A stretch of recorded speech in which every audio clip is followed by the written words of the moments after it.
4 words. That is all it took. 4 words that stopped the most carefully defended FBI director in modern history completely cold. Not a classified document, not a Senate subpoena, not a forensic audio recording authenticated by 2 independent analysts. 4 words from a man who spent years asking uncomfortable questions in conference rooms long before he ever set foot in a congressional chamber. And in the silence that followed those 4 words, Kash Patel did something he has never done in 15 months of congressional hearings. He looked down. Watch this video until the very end. Because what unfolds in the next 11 minutes is not a hearing. It is a dismantling. And if you are new here, subscribe right now and turn on notifications because this story is accelerating and every development is breaking faster than the last. Chris Coons is not a senator known for viral moments. He is known for something far more dangerous than theater, being right. Before the Senate, he practiced corporate law. He specialized in internal investigations. That means years spent inside conference rooms with executives who had done things they could not explain, watching them try to explain those things anyway. He knows what institutional concealment looks like. He knows the language that sounds cooperative but provides nothing. He knows document requests fulfilled with materials that answer questions nobody asked. He knows the careful silence that carries more weight than any spoken word. He spent 6 weeks building toward this morning. His staff was under strict instruction not to discuss what was coming. No one on the Republican side of the committee knew. No one on Patel's legal team knew. And that is the thing about a methodical former corporate litigator with 6 weeks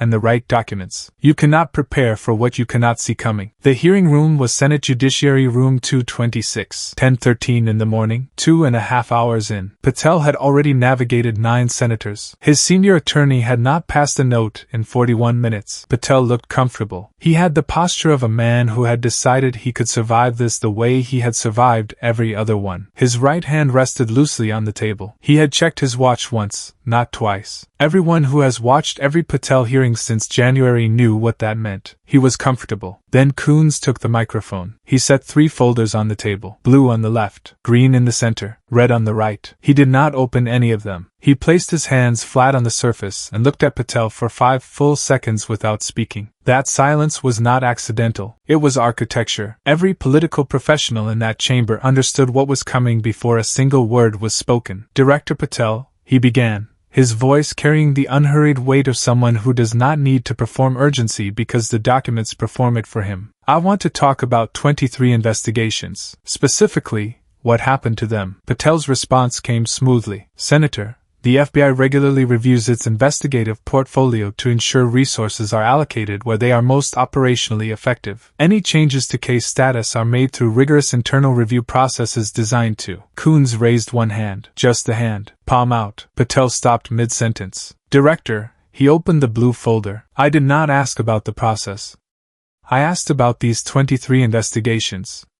He held up a document. Legal size. Numbered list. Column headers visible to every camera in the room. Date opened. Date of termination. Terminating official. Under that final column, the same entry 23 times. Director, Office of the FBI Director. These are 23 Epstein-related investigations. Open and active on January 20th, 2025. Every one of them terminated within your first 47 days. Did you personally authorize all 23? The room shifted. The particular shift that happens when political professionals simultaneously recognize that a question has no safe answer. Patel's right hand moved to the edge of the table. His attorney leaned forward. Patel leaned slightly away from him. He was handling this himself. Senator, the FBI conducts ongoing reviews of investigative priorities and resource allocation. Certain investigations are consolidated, others completed, some transferred to other jurisdictions. Case termination does not necessarily mean. Coons cut him off without raising his voice. Director Patel.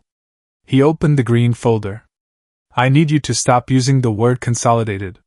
Because I have here a memorandum from FBI General Counsel dated February 28, 2025. He held it up, the FBI letterhead unmistakable to every camera. Unlike consolidation or transfer, which preserve investigative materials and maintain evidentiary chains, case termination under the protocols invoked for the 23 identified files results in the permanent removal of those files from active FBI systems. In 21 of the 23 identified cases, director-level authorization was given to archive all associated materials to the classified document vault on the B3 level of FBI headquarters. Accessible only by the FBI director. He set the memo down slowly. Director Patel. Your own general counsel confirmed that 21 of the 23 investigations you terminated had their evidence archived in a vault that only you can open. Not your deputy director. Not counterintelligence division leadership. Not the assistant directors. You. So I want to ask you again, did you personally authorize the termination of these 23 investigations and the transfer of their evidentiary materials to a vault accessible only to yourself? Patel's jaw tightened. Senator, case management decisions of this nature involve consultation with senior officials across relevant divisions. Any archival decisions reflect the Bureau's legitimate interest in protecting sensitive materials from the terminating official column says director, not senior officials in consultation. Not relevant divisions. It says director, office of the FBI director. Is that column incorrect? If you are watching this right now, hit the like button. Because what you just witnessed is a lawyer methodically closing every exit. Patel did not say the column was wrong. He cannot say it because it isn't wrong. He pivoted to process. Every time a witness pivots to process instead of denying the facts, a former investigator knows exactly what that means. Comment below right now. Do you think Patel just confirmed those terminations without saying a single word? 7 seconds of silence. Senator, I am not going to characterize the accuracy of administrative records without reviewing the specific context in which each entry was generated. Coons nodded once. Then he opened the red folder. This is where the hearing stopped being about procedures and became about something else entirely. Director, he held up a document with a photograph stapled to its first page. An aerial image of Epstein's Palm Beach property. This is a physical and digital evidence inventory prepared by the FBI Miami field office in September 2019. Documenting every item held by that office in connection with the Epstein investigation at the time of his death. 847 physical items. 23 terabytes of digital materials. 312 witness interview recordings. He looked at Patel. Are you familiar with this inventory? The FBI maintains extensive records of its investigative activities related to the Epstein matter. Coons set the 2019 inventory down and picked up a second document. Single page. This is the current inventory for those same materials. Conducted 6 weeks ago by the FBI Miami field office at the direct request of this committee. He paused, letting the room understand what was coming. 847 physical items, 203 confirmed present in the Miami field office. 644 listed as transferred to director-level classified archive. 23 terabytes of digital material. 4.2 terabytes currently accessible to Miami field office personnel. 18.8 terabytes listed as transferred to director-level classified archive. 312 witness interview recordings. 89 confirmed present in standard FBI systems. 223 listed as transferred to director-level classified archive. He set the page down. Director Patel. Did you delete evidence from the Epstein investigation? The chamber went silent in the way it only goes silent when a question that has been underneath every hearing for 15 months is finally asked in exactly those words. Not implied. Not suggested. Asked. 4 words on the record. Under oath. Patel stared at the documents on the table. His hands, which had been shifting throughout the entire, transferred to a vault that only you can open. Coons's voice remained absolutely level. Director, I want to ask you specifically about those 223 witness interview recordings. These are audio recordings of individuals who spoke to FBI agents about what they personally witnessed at Jeffrey Epstein's properties. People who named other individuals. People who came forward voluntarily and gave the FBI evidence in good faith. Under 18 U.S.C. 1519, the destruction, alteration, or concealment of records in connection with a federal investigation is a federal crime. Moving 223 witness recordings into a vault that no oversight body can access without your personal authorization is according to legal experts this committee consulted, functionally indistinguishable from concealment. So I will ask you one final time. Under oath, with the understanding that this committee can refer potential 18 U.S.C. 1519 violations to the Inspector General immediately. Did you authorize the transfer of 223 witness interview recordings from accessible FBI systems to a classified archive that you alone control? Patel's mouth opened. Closed. His right hand pressed flat against the table. His senior attorney leaned forward and placed a hand on Patel's arm. For the first time in 15 months of hearings, he spoke without being addressed. Mr. Chairman, I need to request a brief recess for my client to confer with counsel before responding to questions that may implicate. Chairman Durbin's voice was quiet and absolute. Denied. The witness will answer. Patel looked at the ceiling for 2 seconds. Then at Coons, Senator, I authorize the transfer of certain materials to the classified archive in accordance with FBI protocols governing sensitive evidentiary items pending ongoing review. I did not delete evidence. Coons held his gaze for a long moment. Then he picked up one final document from the red folder. A letter from FBI Chief Information Officer Raymond Torres. Dated 4 days ago.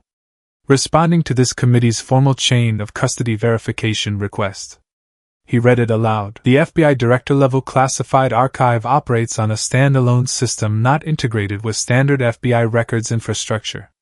The Office of the CIO does not have visibility into the contents, access history, or current integrity of materials stored in the director-level archive. Chain of custody verification requires director-level authorization. He set the page down. Your own Chief Information Officer cannot confirm those recordings still exist. You have moved 223 witness testimonies into a system you alone control. That your own CIO cannot audit. That no oversight body can enter without your permission. And you are asking this committee to trust that nothing has been deleted. He paused. Director Patel. Those 223 recordings belong to the people who made them. They belong to survivors who walked into FBI field offices and told the truth. They do not belong in a vault that one person controls with no independent verification that they are still intact. Patel said nothing. 9 seconds of silence. Every camera in the room held on his face. His expression had gone flat in the way faces go flat when a person has exhausted every available response, and is simply waiting for the moment to pass. I have no further questions. Coons closed the red folder with quiet finality. But I do have a motion. I move that this committee formally request FBI Director Patel's written authorization for an independent chain of custody audit of all materials currently held in the director-level classified archive.